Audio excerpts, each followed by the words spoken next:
आपण मैंने दीर्घ दिन है अनुसरण कर दीर्घ दिन समस्या भी आपण मैंने सरकार ठारे उपस्थापन कर सरकार गुरुत्वर सहित आपण विषय चिंता करेतु आमर लोकप्रिय मुख्यमंत्री श्रीयुक्त मोहन माझी विधानसभा गोटे कमिटी गठन करके आपण मानकर जहाँ सब दाबी थिला पूर्व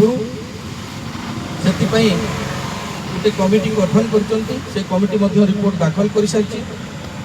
आउ वर्तमान आपण दुईटी दाबी जोटा कहते पटेल सर प्रमुख दाबी दुईटा अच्छी जोटा कि आपण मानकर ग्रेड पे आउ आपण मानकर जो कॉन्ट्राक्चुअलटा थिला ताकू जल्दी कंटिन्यूटी रहिबो आउ आपण लेवल 9 रो टीचर मानकर कथा भी कहते तो तेणु आपण माने व्यस्त होंतु नाही आम सरकार जेहेतु लोककर सरकार शिक्षक मानकर पई विशेषकर शिक्षा व्यवस्था को गुरुत्वर सहित नेउचंती एवं आम जेहेतु डबल इंजिन सरकार रे अच्छु आपण माने भरोसा रखंतु खूब जल्दी आमे आपण मानकर जो प्रमुख दाबी अच्छी ताकू पूरण करिवु तेणु माननीय मुख्यमंत्री निर्देश क्रमे मु आपण मान को अनुरोध करुच्ची आपण माने जेहेतु दीर्घ दिन है आपण माने खरा तरारे एते प्रतिकूल पाग सत्ते आपण दीर्घ 2 मास है ये अनशन बसी तेणु मुख्यमंत्री तरफ आपण मान विनम्र अनुरोध करुच्ची राज्य सरकार तरफ भी अनुरोध करुच्ची आपण मानकर दाबी को गुरुत्वर सहित सरकार विचार करुच्चंती आमे यथा संभव आपण मानकर दाबी पूरण करिवु तेणु सरकार को भरोसा रखंतु आउ आमर मुख्यमंत्री कथा दे कथा रखंती आपण माने समस्ते जानिचंती तेणु आपणकर जो कर्मकर्ता माने अछंती आउ जो आवाहक अछंती विशेष करी पटेल भाई आउ आपण मानकर संघर समस्त कर्मकर्ता सभापति ठू आरंभ करके जो माने अछंती आउ जो शिक्षक शिक्षयित्री माने आज दीर्घ दिन लाटे अनशन बसिचंती समस्त को मु अनुरोध करुच्ची आपण माने एई धारणा उठंतु एवं सरकार देइथिबा कथा आपण मानकर जो दीर्घ दिन जो दुईटी समस्या आबे अच्छी ये दुईटी समस्या पर गुरुत्वर सहित विचार करके खूब जल्दी पदक्षेप नेबा पई मु आपण मान को प्रतिश्रुति देउछि। नमस्कार।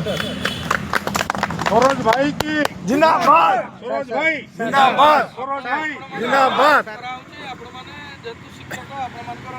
दीर्घ दिन लाटा पड़ी कि हमको लज्जा लागुछि तेणु आपण माने जाई कम दिन भितर स्कूल खुलबा आपण माने स्कूल योगदान करंतु आउ आपण मानकर प्रतिनिधि दल आमे आपण मान को करिवु डकिबु बहुत जल्दी आपण माने आसिकी राज्य सरकार संगे आलोचना कला परे आमे ताकू बहुत जल्दी जते जल्दी शॉर्ट पीरियड भितर करिवु जेहेतु कमिटी रिपोर्ट दाखल कर सारी कमिटीर रिपोर्टा को अनुध्यान कला परे सरकार ताकू विधानसभा उपस्थापन करेंगे और आपण मानकर यथा संभव आमे आपण मानकर दाबी को पूरण करि परिबु। ठीक अच्छे आम सम्मानीय श्रीयुक्त स्वरूप प्रधान महोदय आम चीफ हुई गवर्नमेंट आज आसिक आम गहन सरकार जोटा माने मेसेज से आम मानक जनइले एवं खूब शीघ्र दाबीटी को पूरण करने से कहले तो ये आम अनुरोध करने चाहिए सम्मानीय प्रधान सार को जे आम एवं जो माने आमर जोटा डिमांड थिला ये आसिक घोषणा करदे बोलिकी आम डिमांड रखी तो आम गोटे ये प्रधान सार को अनुरोध करने चाहिए ये पाखापाखि आमर जून मास भितर गोटे सम्मानीय मुख्यमंत्री आमर जो माने 50-60 शिक्षक ये आम आसबू एवं से दिन आमर सम्मानीय प्रधान सार एवं सम्मानीय मुख्यमंत्री सम्मानीय शिक्षा मंत्री आमर समस्त को से डिमांडा को क्लियर करी घोषणा करदे राजरास्तार यहीटा आम अनुरोध करुचु से महासंघ को गोटे ये 8-10 दिन भितर गोटे लेटर के जारी करदे सार चेष्टा करेंगे किंतु सम्मानीय मुख्यमंत्री एबसेंट थिबारु सेटा समस्या माने जिनिसटा हेथिबो तेणु करी आम 1.5 लाख शिक्षक परिवार तरफ विनम्र अनुरोध करुचे जे से आमको गोटे महासंघ को गोटे लेटर जारी करदे और डेट देदेले आम समस्ते स्कूल खोलला आसिक आम 25 तारीख हो 26 तारीख हो गोटे डेट देदेले आम आसू आज्ञा। धन्यवाद पटेल सर और रामलाल पटेल सर जोटा आपंकर दाबी को लेकिन कहले तो आपंकर लेखा कहवा भितर बहुत पार्थक्य अच्छी लेखार किसी आवश्यकता नहीं प्रकृति में आम केमती कार्य करके गैजेट नोटिफिकेशन करवा आउ लेखिकी आपण मानक मिथ्या प्रतिश्रुति देके उठेबार आमर उद्देश्य नहीं तेणु आपण मैंने सरकार को भरोसा रखु आम चिंता करूँ चलित अधिवेशन पूर्व आपण मानकर जहाँ आम न्याय्य दाबी यथासंभव आम पूरण करूँ तेणु आपण मान कथा कहीकि उठेबार आम कौन मतलब ना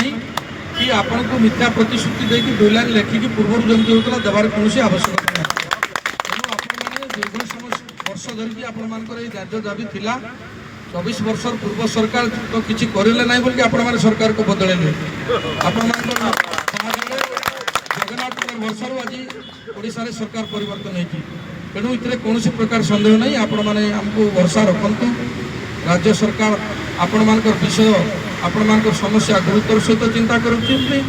तेणु मु आशा करुच्ची मो कथार आपण मैंने सहमति यही आंदोलन घूरवे एवं सरकार देइतबा कथा को पूरण करेंगे बोली मु आपण मानक प्रतिश्रुति दूसरी नमस्कार। सरोज भाई जिंदाबाद जिंदाबाद जिंदाबाद जिंदाबाद। आम सम्मानीय प्रधान सार टी महोदय